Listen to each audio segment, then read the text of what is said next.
Chapter 3. Athena and Zeus. That night after sunset, Hershey put his statue plan in action. Hershey and I hid in the corn and waited until Maynard's TV went on. "Bill, watch at the window," Hershey whispered. I tiptoed to the side of the glass. Meanwhile, Hershey stealthily moved to the center of the courtyard. He leaned down low and braced himself and pushed the Athena statue 6 inches towards Zeus. Hershey then crept to the other side and moved Zeus 6 inches towards Athena. He waved over to me, and it was over. Done. Simple as that. The next day was hot, a scorcher. On our way to the pool, we saw Maynard walking around Athena, gently brushing his shoe at the ground behind her. I stared as he knelt down and touched the ground behind the statue. Suddenly, he glared up at us. "What are you hooligans looking at? And didn't I tell you to stop riding your bikes through my garden? Look at those ruts," he yelled. We scrambled on towards the pool. "Did you hear that?" Hershey asked. "Sure." Maynard yelled at us again, I replied. "Yes," he yelled. "But did you notice? His heart wasn't in it." I raised my eyebrow a little skeptical. The pool was cool relief, and after a quick dip, and then Crazy Eights belly down on the hot macadam, then another dip, and a rinse, and repeat. We did this till lunch. At noon, we decided to head over to Steve's house for tomato soup and grilled cheese sandwiches.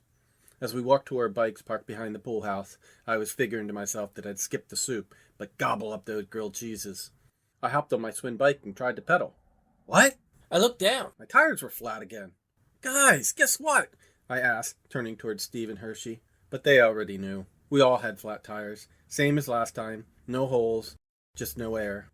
We walked our bikes to Steve's house, mumbling about those good-for-nothing winding way jerks. After lunch, Hershey asked, "Bill, do you want to come over to my house for dinner? Then you can help me move the statues. I need a lookout." "What's for dinner?" I asked. "Meatloaf," Hershey answered. I looked unimpressed. "And tater tots," Hershey added. I nodded. Tater tots. Now that's something I can sink my teeth into." That night, after drowning the meatloaf in ketchup and popping all those tasty tater tots in my mouth, Hershey and I excused ourselves and headed out for a walk. With me as lookout again, Hershey moved Athena towards Zeus another 6 inches, and then Zeus towards Athena another 6 inches. Easy peasy, and we headed home. As June wore on, hot and humid, sun blazing during the day, we continued going to the pool every day, and at night we moved Athena and Zeus ever closer. However, we were frustrated by having our tires deflated 3 more times, and each time the vandals did no damage. They just let the air out of our tires. We were suspicious. How and who was flattening our tires? We tried setting traps, we tried sneaking off and hiding and spying to catch the villain, but our vigilance was not able to catch the culprit. Footnote 1, macadam. Similar to asphalt, used to pave streets, but very black, smoother, and not as sticky. The end of Chapter 3. Chapter 4. Beat at Lunch. The next Saturday morning, as I headed over to Steve's house on my bike, I decided to avoid Old Man Maynard's yard altogether. I was in a hurry, because I only had a half an hour between my favorite cartoons, the Pink Panther show, which ended at 9:30, and Scooby-Doo, which didn't start until 10. So I raced over during Dynamite to watch Scooby with Steve and Hershey. I knocked on the front door, and Mrs. Sutter answered. "Good morning, Billy. Steve and Hershey are in the basement." It's Bill, please," I responded. "Whoops! Oh, I'm sorry. I forgot, Billy dear." I walked down the hall towards the basement and noticed Neil watching Land of the Lost.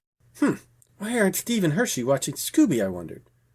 Maybe the Sutters got a new TV and put it in the basement so kids can watch as much TV as they want. Wouldn't that be awesome, I thought? But unlikely, I thought. Steve's parents hated TV.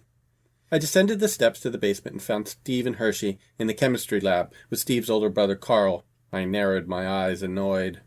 "What's up? Scooby-Doo's on in like 2 minutes. "It's a rerun, and not a very good episode at that," Hershey said. "The Willow Wall is an awesome episode," I yelled. "Bill, we are working on a serious project here," Steve said. He handed me a wrench. "Take the front wheels off Hershey and your bike and bring them down here." "Why?" I said, confused. "To catch a criminal," Hershey smiled, rubbing his hands together mischievously. I went back upstairs a little confused, but I knew I'd be enlightened after Hershey and Steve had their fun. They liked to keep me in the dark about what they were up to. I walked past the Sutter's TV room and saw Spo had joined Neil at the TV. I lingered at the door and watched for a moment. I shook my head. "Man, that's the lamest dinosaur I ever saw." "Shut up and beat it, Lunch," Spo yelled. "Yeah, beat it, Lunch," Neil repeated.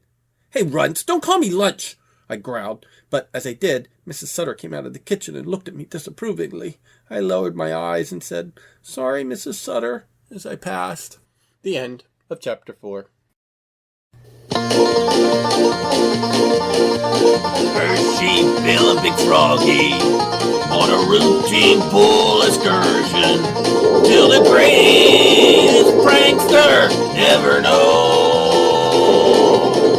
They were high up on the diving board when they snuck to their bikes, flated them, leaving them to walk home. The air was all lost.